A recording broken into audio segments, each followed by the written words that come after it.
Friends, ఇప్పుడే అందిన తాజా వార్త.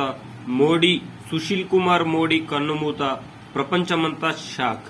ఈరోజు ఈ వీడియోలో దీనికి సంబంధించిన పూర్తి సమాచారం గురించి తెలుసుకుందాం. ఎవరైనా మొట్టమొదటిసారిగా మన ఛానల్ ని చూస్తున్నట్లయితే చూసిన వెంటనే లైక్ చేయండి, అదే విధంగా షేర్ చేయండి, అదే విధంగా కామెంట్ చేయండి, అదే విధంగా సబ్స్క్రైబ్ చేసుకోండి. మీరు సబ్స్క్రైబ్ చేసుకొని బెల్ ఐకాన్ ఆన్ లో పెట్టడం వల్ల ప్రభుత్వం నుంచి వచ్చే ముఖ్యమైన సమాచారం నోటిఫికేషన్ రూపంలో అయితే రావడం అయితే జరుగుతుంది. ఇక ఆలస్యం చేయకుండా వీడియో వివరాల్లోకి అయితే వెళ్లిపోదాం. బీహార్ డిప్యూటీ సీఎం మాజీ డిప్యూటీ సీఎం సుశీల్ కుమార్ మోదీ గారు మరణించడం జరిగింది.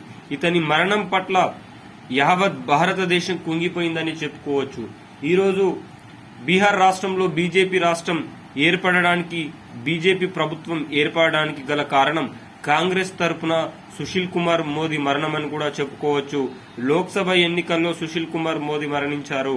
ఇతను మరణం చెందకపోతే బీహార్ లో కాంగ్రెస్ ఇంకా గట్టి పోటీ ఇచ్చి కాంగ్రెస్ ప్రభుత్వం ముందుకు వెళ్లే అవకాశం అయితే ఉండేది. ఇతను ఎన్నో మంత్రిత్వ శాఖలకు మంత్రిగా పనిచేసి భారతదేశానికి కూడా ఎన్నలేని సేవలను సుశీల్ కుమార్ మోడీ గారు చేయడం అయితే జరిగింది. ఇంకా ఇతను బీహార్ రాష్ట్రానికి డిప్యూటీ సీఎం గా కూడా పనిచేయడం జరిగింది. ఇతని మరణం పట్ల ప్రధాని నరేంద్ర మోదీ తీవ్ర సంతాపాన్ని వ్యక్తం చేయడం జరిగింది.